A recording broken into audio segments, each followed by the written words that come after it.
Okay, so you want to own a car dealership. A lot full of shiny new inventory, customers walking in every weekend, and you get to sit across the negotiating table holding all the cards because you're the one with the keys. It feels like one of the last places in retail where the deal still gets made face to face, and you're the house. Sounds simple. It is not simple. Because underneath the negotiating theater is a business where the car itself, the thing your entire lot is built around, is often close to the least profitable thing you sell all day. The real money is somewhere else entirely, and understanding where changes everything about how this business actually works. Let's start with what it costs to get into this business, because unlike opening a restaurant or a retail shop, you can't just decide to sell Toyotas tomorrow. You need a manufacturer to say yes. Every new car dealership operates under a franchise agreement with an automaker, and getting one approved means submitting detailed financial projections, passing background checks, and convincing the manufacturer you can hit their sales and service standards in a specific territory they control, not you.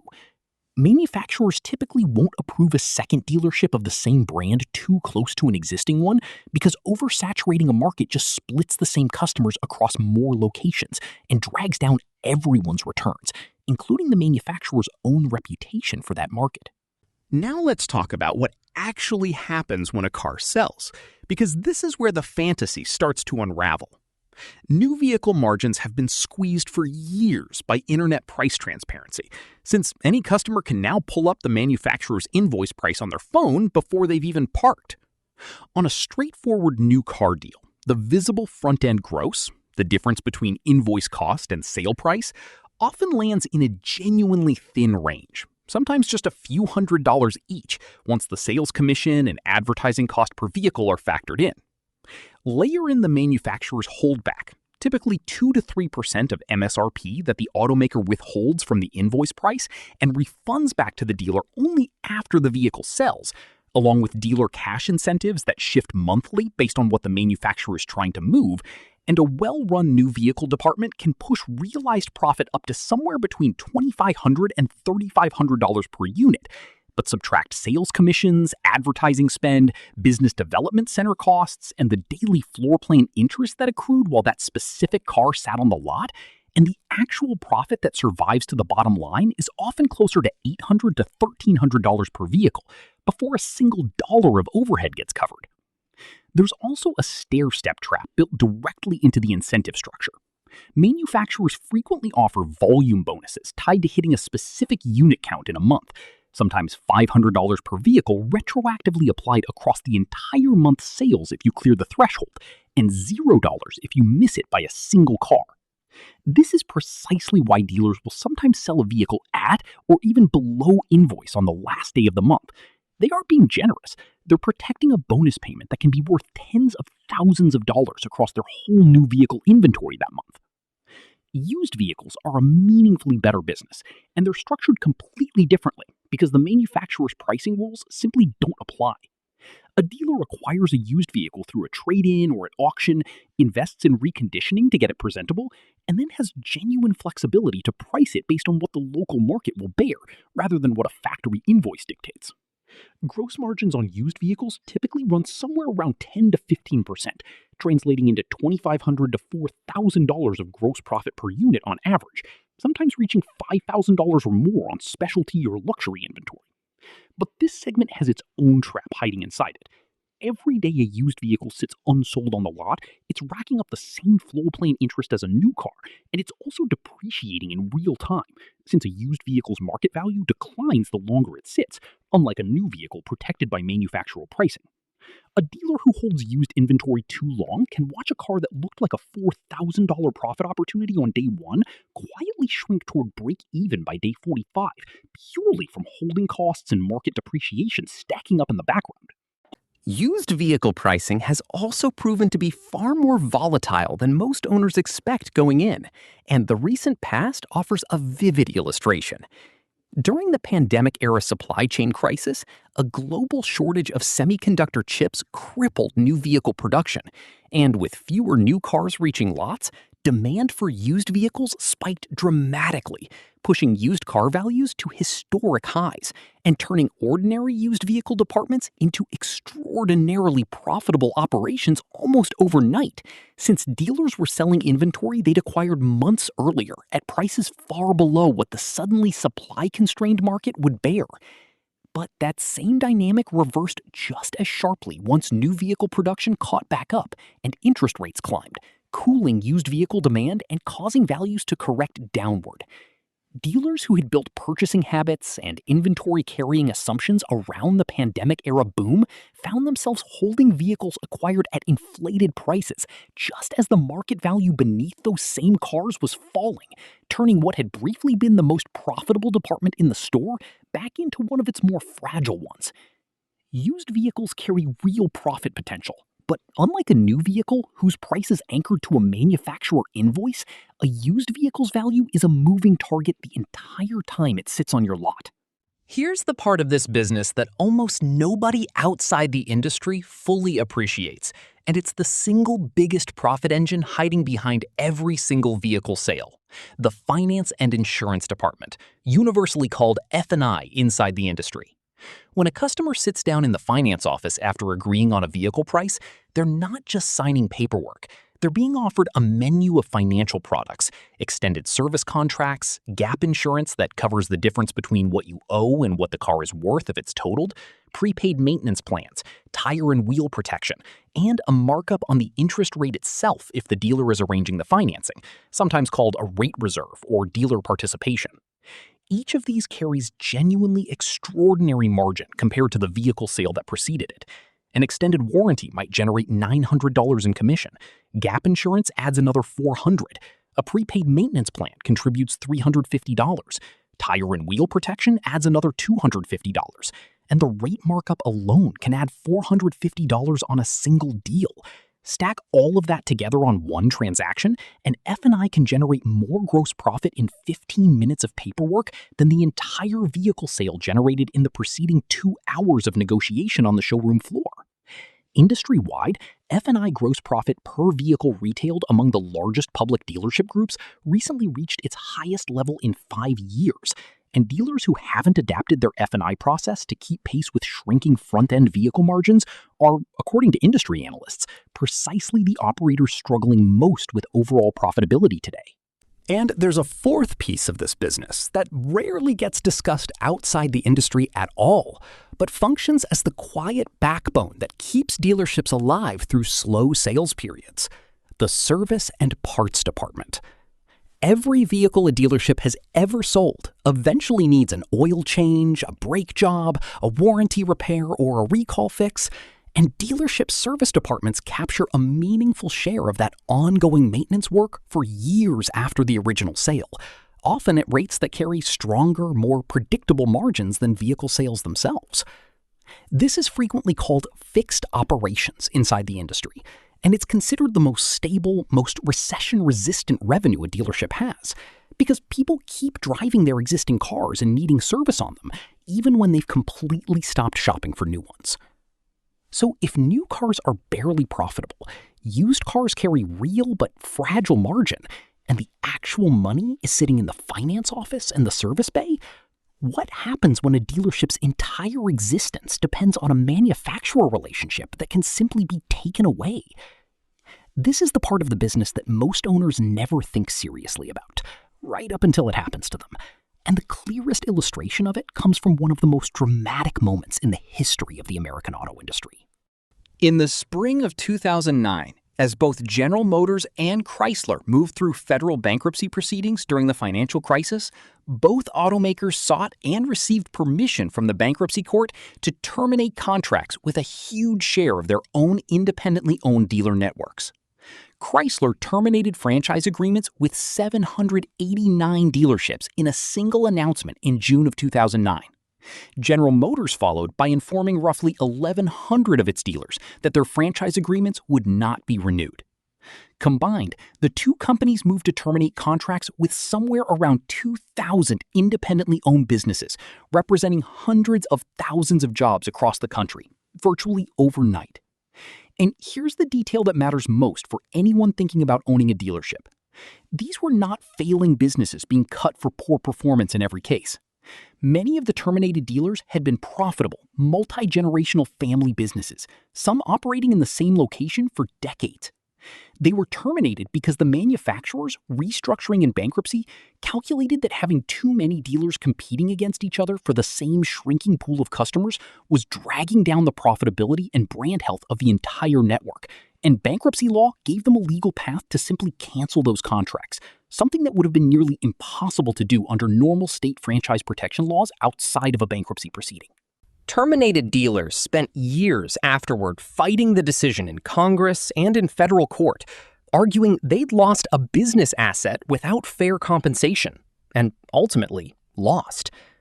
Courts ruled that because the manufacturers had entered bankruptcy voluntarily and were not coerced by the government into cutting their dealer networks, the terminated dealers had no enforceable claim to compensation.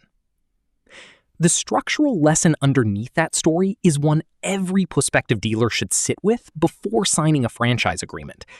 You can build a profitable, well-run, community-respected business for decades, and your entire right to operate it can still depend on decisions made at a corporate headquarters you don't control. Sometimes decisions driven by problems that have nothing to do with how well you personally ran your store.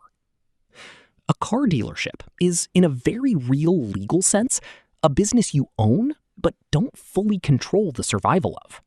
There's one more asset hiding inside this business that many owners only fully appreciate decades in: the real estate underneath the dealership itself. A single-point new car dealership typically sits on a large parcel of land, often several acres, positioned along a high-visibility commercial corridor specifically because manufacturers require prominent, easily accessible locations as part of their facility standards.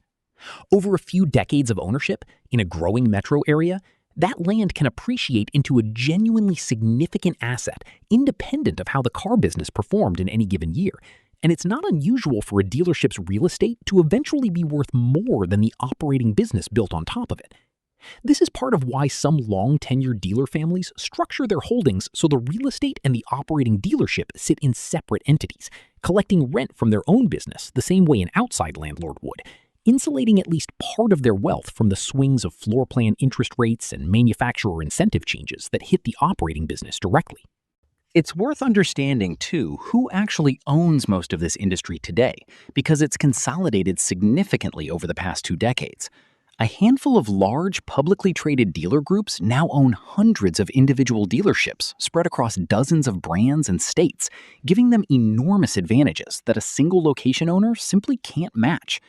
These groups can negotiate better floor plan financing rates given their scale, spread the cost of a struggling market across a much larger portfolio of profitable ones, and build centralized F&I training and service lane systems that squeeze more margin out of every single transaction than a small independent dealer typically can.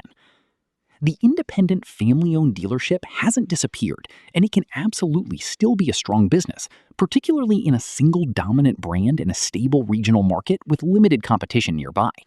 But the economics increasingly favor scale because so much of this industry's real profitability comes from disciplined, systematized execution across F&I penetration, service lane retention, and inventory turn speed, the kind of operational discipline that's easier to build and enforce across a portfolio of stores with shared training and shared back-office systems than it is to replicate perfectly at a single standalone lot. Manufacturer incentive programs also come bundled with performance requirements, and missing them can claw back money a dealer already assumed was earned. Customer satisfaction score thresholds, minimum sales versus market share targets, and facility compliance checks are all conditions attached to many incentive and holdback payments, and a dealer who falls short on any of them can see previously earned incentive dollars charged back after the fact, sometimes months after the vehicles that triggered them have already been sold and the money already counted as profit. Let's put real numbers on this, the way we have with every other business on this channel. Say you're running a mid-sized single-point dealership, moving roughly 100 new vehicles and 80 used vehicles a month.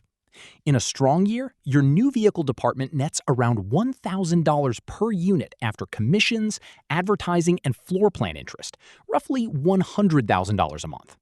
Your used vehicle department, turning inventory efficiently within 30 days, nets closer to $3,000 per unit, bringing in another $240,000 monthly. Your F&I office, capturing strong penetration on service contracts and protection products across both new and used deals, adds roughly $2,000 per vehicle retailed across all 180 units, contributing $360,000. Add in a steady service and parts department, generating another $150,000 in gross profit that month from routine maintenance and warranty work on vehicles you've sold over the years, and your total monthly gross profit lands somewhere around $850,000 against overhead, payroll, facility costs, and floor plan interest on remaining inventory that might run $600,000. That leaves a genuinely healthy monthly profit of roughly $250,000. Now, the bad year. Interest rates climb, and your floor plan interest costs on unsold inventory nearly double. Customer affordability drops, so vehicles that used to turn in 30 days now sit for 60, doubling the carrying cost on every unit before it sells. Your new vehicle volume slips from 100 units to 70, as fewer customers qualify for financing at the higher rates. Your used vehicle margins compress as values correct downward while you're still holding inventory acquired at higher prices.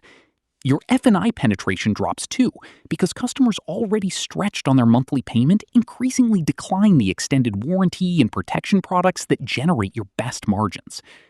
Run the same math, and that $850,000 in monthly gross profit can shrink toward $500,000, while your fixed overhead, the mandated facility standards, the payroll, the floor plan interest on aging inventory barely moves. The gap between a comfortable quarter and a genuinely stressful one on a dealership this size can be several $100,000 a month, and almost none of that swing has anything to do with how hard the sales team worked the floor. So, does owning a car dealership actually work as a business? As with everything on this channel, it depends heavily on how the dealership is actually structured and managed, and the range of outcomes here is shaped by a few very specific variables. In the optimistic scenario, you're running a dealership with a strong, in-demand brand that isn't oversaturated in your market. You've built a highly efficient F&I process that consistently captures strong penetration on service contracts and protection products. Your used vehicle department turns inventory quickly enough to minimize floor plan interest and depreciation exposure. And your service department has built a loyal customer base that keeps coming back for years after their original purchase. In that scenario, the new vehicle department functions the way it's actually meant to. Not as your primary profit center, but as the front door that feeds customers into the F&I office and the service bay, where the real, durable margin lives.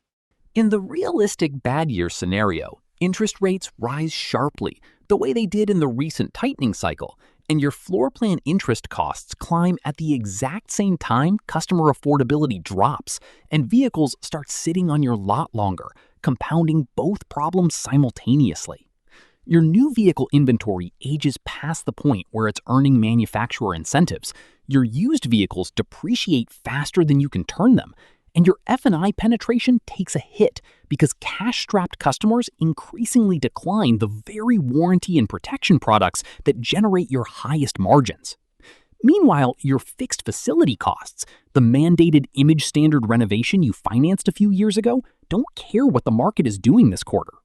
In the most extreme version of a bad scenario, the manufacturer itself runs into financial trouble, restructures, and decides your specific market has too many dealers competing for too few customers, and you discover that decades of profitable operation don't necessarily protect you from a decision made in a bankruptcy court hundreds of miles away.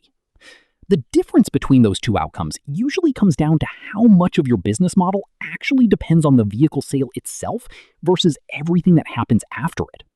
Dealers who treat the car as the product tend to struggle the moment margins compress further, which they have been doing for years. Dealers who treat the car as the entry point into financing, protection products, and decades of service relationships tend to survive interest rate cycles, manufacturer incentive changes, and even outright industry restructuring far better because their actual profit was never really tied to the thing sitting out on the lot in the first place. So, if you do decide to own a car dealership, understand what you're actually buying. You're not really buying a car business, You're buying a financing and service relationship business that happens to use vehicles as the entry point, operating under a franchise agreement that ties your survival to a manufacturer's decisions in ways you can influence but never fully control. The cars are never really the business. The financing, the protection products, and the decades of service visits that follow are the business. The cars just happen to be an expensive, heavily negotiated way of getting a customer through the door.